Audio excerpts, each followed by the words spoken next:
Hello, আসসালামু আলাইকুম। এটা আমার ১ম বার্থডে, ১ বছরের বার্থডে। আমি, আম্মু, আমার কাজিনরা। তারপর আমি কান্না করতেছিলাম। হাতে রিং পরাইতে যাই। আম্মু থেকে শুনছি আমার আংটিটা হাতের মধ্যে এ আটকে গেছিল। আমি আর আম্মু। আম্মুর এই শাড়িটা আমি অনেক যত্ন করে রেখে দিছি। আম্মুই আমাকে দিছে মেমোরি হিসাবে।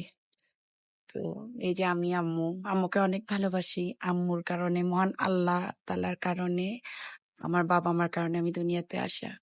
আব্বুকে অনেক মিস করি, সবসময় মিস করি। আমার বাবা-মাকে ভালোবাসি, অনেক কষ্ট দিই। তো এটা ছিল আমার গত বছরের বার্থডে। আমি ফেয়ার শেষ করে তখন ওই আম্মুর সাথে কেকটা কাটছি। এটা আমার অনেক আগে 2017 বার্থডে। আম্মু আর আমার মেমোরি, আমার আর আম্মুর মেমোরি, এটা ঈদের দিন ছিল 2018।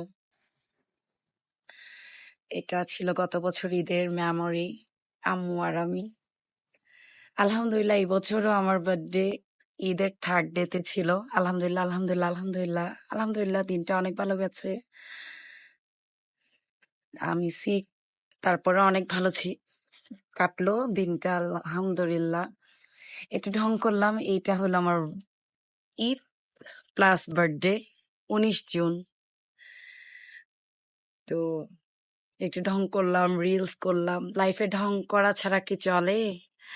জীবন তো একটাই, প্রচুর হাসতে হবে, প্রচুর বাঁচতে হবে, প্রচুর চিলে থাকতে হবে, প্রচুর প্রচুর প্রচুর এনজয় করতে হবে, ভালো ভালো শিক্ষা নিতে হবে।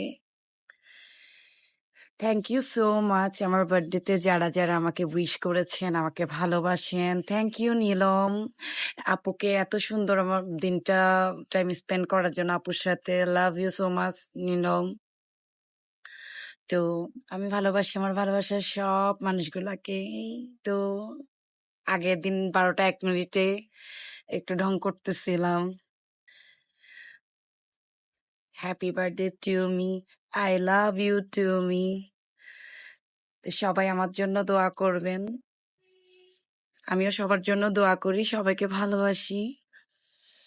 এই তো ঢং করতেছি, রিলস করতেছি, এই আর কি। নিজের সাথে নিজে লাইফে এনজয় করাটা আমি মনে করি বেস্ট বেস্ট বেস্ট, সবচেয়ে বেস্ট। তারপর সুন্দর সুন্দর রিলস করতেছিলাম। আমি কিন্তু অনেক সিক আজকে, অনেক দিন থেকে অনেক অনেক অসুস্থ। তারপর আলহামদুলিল্লাহ সুস্থ আছি, মনের দিক থেকে অনেক সুস্থ আছি, এই আর কি। এখানে আমাকে ঠিক মনে হচ্ছে কাজের মেসো কিনা, আমি হাসতেছি, এই আর কি। আসসালামু আলাইকুম, সবাই ভালো থাকবেন।